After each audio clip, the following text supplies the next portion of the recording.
Hi, welcome to section 4 of my feedback about my experience of purchasing a property in Jordan. I noticed that the first 3 sections that I did ended up being quite long, up to about 20 minutes, so I will do it in different parts.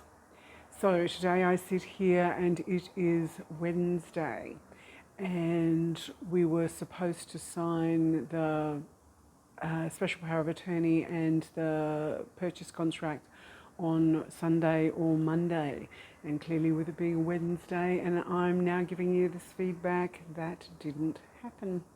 Why didn't it happen? I have been pushing the lawyer. I have been trying to revive to say this is actually a bit of urgency, that we need to move these things along. There are so many steps to it that if we miss one day, we actually probably miss 3 or 4 days because of weekends, public holidays, people not being available, and it is just things function differently over here in Jordan, where some things can happen instantly in a day, where other things will take actually 4 or 5 days to complete. So one of the things that we need is, so I needed an Arabic translation of my passport. That was easily done. That was 1 or 2 JD, and we got a couple of copies of that while we were at the translator shop. That was absolutely fine. Walk in, get that done. Now I need certified copies, 2 certified copies of my Australian passport, which can only be done by the Australian Embassy here in Amman. So I call up to find out, can we just walk in or do we need an appointment? No, we need an appointment. It has to be booked online. So then I go online and I try to book that. The first available appointment is the 3rd of December. So, and I fly out the 4th of December. So that didn't work. So I rang them back and I explained this is what the situation is, and she said, well, just email and explain the situation and we will find an earlier appointment for you. Absolutely fine. I did that. I waited half an hour, an hour. I got the standard response to say we received your email, and then another response was, this is how you should book an appointment, go online and book it. And then so I waited for about an hour and a bit, and then I rang again. This chick on the reception is going to be pretty sick of me by now. I go, hi, it's me again. What type of time frame am I looking back to hear from a response? Because yes, I got the standard automatically generated ones, but I actually want some information to speak to a person. And she said by the end of the day. So okay, what's the end of the day in the Middle East? Is it 5 o'clock? Is it 7 o'clock? Is it 4 o'clock? Businesses have their own whatever. It's a consulate, so it would be 4 o'clock. So this was about 2:30, 3 o'clock in the afternoon. So I waited, and then I got a response from a lady, and she said I could have an appointment tomorrow at 10 o'clock. So I received this email yesterday, Tuesday, so today is Wednesday. It's going to be Wednesday at 10 o'clock. We're going to have the appointment to go and get the certified copies for 37 JD a piece. So if I'd have done this in Australia, it would have been free. I would have done my photocopies, gone into a justice, a courthouse, or any one of those, and got certified copies, whatever, blah, blah, blah, blah, blah. It cost 37 JD, which would be about $75 to get a certified copy of my passport. So that appointment is today. Then we will go straight to the lawyer. Still haven't signed the special power of attorney. I've been carrying the cash on me since Sunday. Today is Wednesday for the deposit. We've spoken to the vendor, and for some reason I think we're going to be getting the key today once we pay the deposit, so that we can go in and start the cleaning and stuff before I leave the country. I suspect that isn't correct, but I'll just have to wait and see. It would be great because we just want to do the superficial stuff, and then be able to get the pipe cleaning person and the bug eradicating person in to clean the pipes and to clean the water pipes and the waste pipes, etc.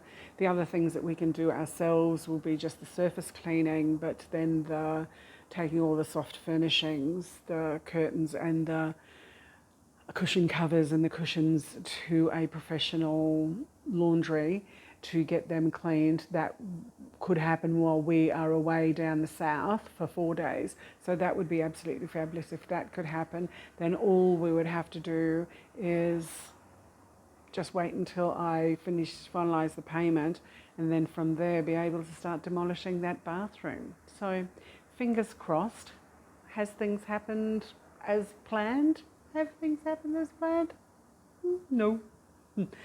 Are we worried? Are we panicking? I am a little bit, just because of a time perspective. People here just do not seem to have any urgency for some things. So except for the guy who, the real estate broker guy, he is really hounded for his money, and we just keep saying, it will happen, but it will happen when I get back to Australia, when I transfer the money in one big bulk.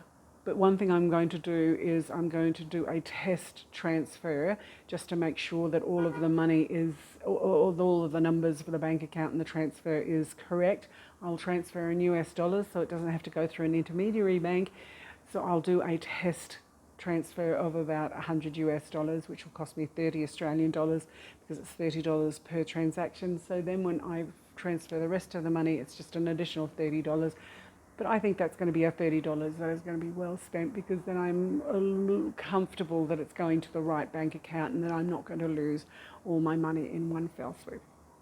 So let's see how today goes at the Australian Embassy to get the certified copies of my passport to be able to take to the lawyer to get the special power of attorney and the contract hopefully signed today. Okay, let's have a Thursday night wrap up to how the house purchase is going in Smithsani in Amman in Jordan. So I needed to get a certified copy of my passport from the Australian Embassy. We achieved that by getting an early appointment yesterday, Wednesday at 10 a.m. And we got 2 copies of the passport at 35 JD a piece. So then today we had the appointment at 11 to go to the courthouse to get the special power of attorney signed.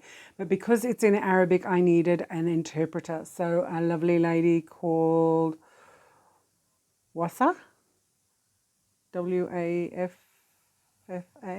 Wafa, came by and she explained the special power of attorney to me.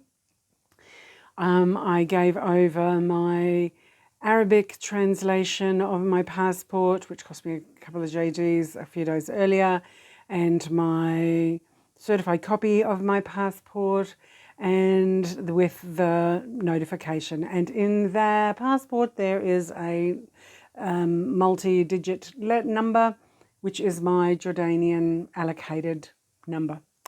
And when that was assessed on the system, my middle name had an additional middle name. It had AZ. My date of birth was the 1st of the 1st, and I was put down as a gender of male.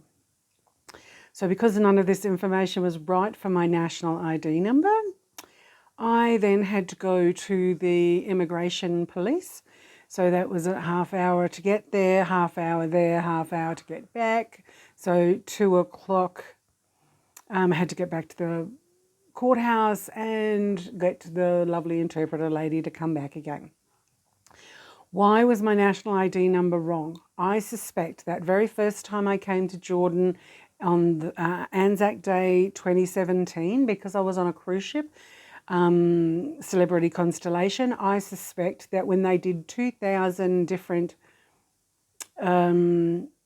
visas at Aqaba Port, they just put the first to the first for everybody that came through, not expecting anybody to ever have that digit ever assessed again in their life. I have travelled to this country, this is my 12th trip, so I have been in and out of the country on that same number with the wrong birth date the wrong name with an additional name in it, and the wrong gender. So clearly I've never needed to have that national identity utilised before. But everything has to be right. There was one in the special power of attorney, one of the letters of my name was missed out. There was not 2 S's in it. So we had to go and get another copy of that. So how far advanced are we today? Still 0. So I have given the money to the deposit money to the lawyer in all good faith. He's WhatsApped me in acknowledgement and receipt of that. Tomorrow is Friday. Nothing happens in Jordan on a Friday. Saturday he's going to go and hopefully sign the contract with the owner and give him the money and get the key. That is Sunday. Monday I will be returning back, because clearly I'm not in Amman. I'm in Wadi Musa, Petra. I will be back on Monday, but midday late or something like that, so I won't get an opportunity to get to the courthouse on Monday. So we've got an appointment. We're going to have an appointment to meet very early, 9 o'clock on Tuesday morning, to start the whole thing again. So once we get the special power of attorney, Iyad, the lawyer, can then act on my behalf to go and negotiate the sales tax down, because the valuation on the property is 44,000 and I'm purchasing it for 40,000. So to get a decreased percentage on the tax transfer, and the application from the government for me to purchase, which still hasn't been achieved yet. But we needed the address of the apartment on all of the documents. So this is why it was a bit of a catch-22 situation. I couldn't get all the paperwork done until I had the address of a property to put in there. So to get a special power of attorney done or an application to purchase without actually having an address, it wouldn't have worked. So it's actually got to work this way, which is so frustrating. But anyway, it's best to do it all slowly. I tried not to be angry, but I did, to the point where I ate chocolate. I was that ticked off. So this is the Thursday wrap up. Nothing happens on a Friday or a Saturday. I am in Petra for 2 full days. Then I've got the train, the 1917 Hijaz Railway at Wadi Rum on the 26th, Sunday, at 3 o'clock. Then we'll go to Aqaba that night instead of driving all the way back to Amman. And then I booked a different hotel for 2 nights, because if we get the key, hopefully I might be able to get into the property and start to clean it and maybe buy the new mattress and sleep in the new property for the last 5 nights before I leave the country. This is Thursday's update. Staying safe, staying sane. Okay, let's start this as part 6 of my feedback on purchasing a property in Amman in Jordan. The getting of the special power of attorney did cause me a little bit of problem, because of my national ID number wasn't correct, and we think we figured out why that was. So it took 3 attempts of going to the courts to get that sorted. So after we paid the deposit, the owner allowed us access to the property. The owner has given the lawyer the bank details for when I get back to Australia to send. I will send a test transfer to make sure that all the details are correct, a smaller amount in US dollars, and then I will send the remainder. Since I have come to the property, I have had a lovely lady, a cleaner, a friend of ours, to come and assist me with cleaning, and that cost me 35 JD. We have given the first month's fee to the guard, and we gave him a $20 JD tip, so that was 50 JD. And so he's cleaned our car, so that was really lovely. The other thing that he informed us was that making sure that I was aware that once a year there was an additional 50 JD for him, for the guard, Mohammed the Egyptian, to make application for his visa to stay here in Jordan. So that's just something I have to budget for.